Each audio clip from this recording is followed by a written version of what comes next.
Hello guys, luto tayo ng ginisang repolyo, sayote at carrots. Yan. Lagyan natin ng konting baboy.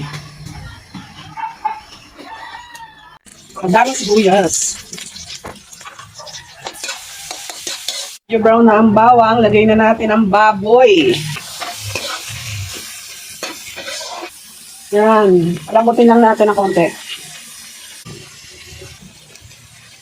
Kaya, pagkatapos natin lagyan ng toyo, lagyan natin ang pampalasa kanina.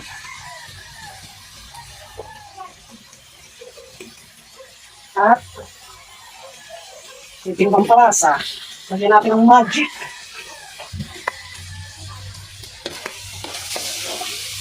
Halo, konting halo.